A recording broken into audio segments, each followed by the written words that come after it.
digunakan untuk transduksi sinyal, yaitu proses mengubah rangsangan fisik atau kimia menjadi sinyal listrik. Misalnya, reseptor sensorik di kulit itu menghasilkan potensial berjenjang sebagai respons terhadap sentuhan, panas, atau tekanan. Kemudian ada studi kasus keempat tentang sel rambut koklea, yaitu ketika arus pasif menjadi musik, semacam ada mendengar melalui gelombang ion. Jadi saat kita mendengar suara, stereosilia di sel rambut koklea itu membengkok. Hal ini membuka kanal mekanosensitif sehingga kaliumnya masuk karena endolimfe tinggi kalium. Akibatnya terjadi depolarisasi lokal, sehingga muncullah konflik fisiologis baru bahwa depolarisasi ini menyebar melalui arus pasif di dalam sel rambut sehingga bisa mencapai zona pelepasan vesikel di dasar sel. Akibatnya memicu eksositosis glutamat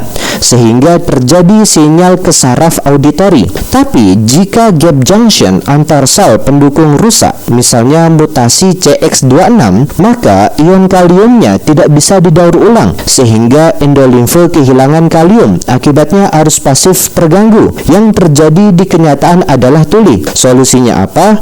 Bisa dengan implan koklea, yaitu melewati sel rambut, langsung stimulasi saraf dengan arus listrik sehingga anaknya bisa mendengar tapi kehilangan nuansa frekuensinya. Nilai tambah dan insight-nya kita semakin luas, teman-teman. Ilmu kita semakin banyak bahwa arus pasif itu bukan hanya untuk penyebaran, ia juga untuk daur ulang ion yang menjaga lingkungan elektrokimia. Lalu cara berpikir kita semakin solid bahwa sistem biologis adalah ekonomi sirkular. Tidak ada limbah, yang ada hanya aliran yang terganggu. Keyakinan kita semakin baru bahwa kecantikan suara itu lahir dari keseimbangan arus pasif yang tidak terlihat. Pesannya apa? Dalam hidup kita seperti di telinga, jangan hanya fokus pada masuknya pengalaman, perhatikan juga sirkulasinya, karena keindahan itu lahir dari sistem yang tahu cara mendaur ulang. Intinya, ini menunjukkan bahwa penyebaran potensial berjenjang adalah langkah awal dalam rantai komunikasi biologis. Kelima, contoh penyebaran potensial berjenjang dalam tubuh. Sebenarnya, bagaimana sih penyebaran potensial berjenjang bekerja di reseptor sensorik kulit? Caranya, di kulit kita, reseptor sensorik itu menghasilkan potensial berjenjang sebagai respons terhadap rangsangan seperti sentuhan,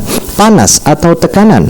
Potensial ini menyebar ke area sekitarnya melalui aliran arus pasif, memicu respons lebih lanjut di neuron sensorik. Lalu apa sih peran